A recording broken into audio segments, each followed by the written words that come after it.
Kalau kita di karantina, misalnya kita di karantina di asrama haji, nggak boleh jenguk keluarga misalkan. Karena kita nggak di karantina. Untuk apa? Untuk disterilkan kita.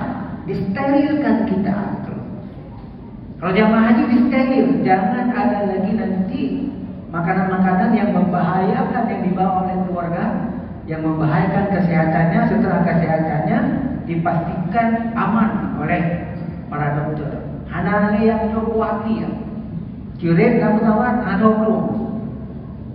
Jadi itu maksudnya.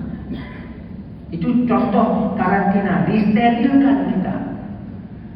Allah telah mensteril, sebenarnya tak tersentuh oleh jin. Jin juga terikat dia dalam Ramadan. Kita terkarantina. Namun masih ada juga yang keluar jenguk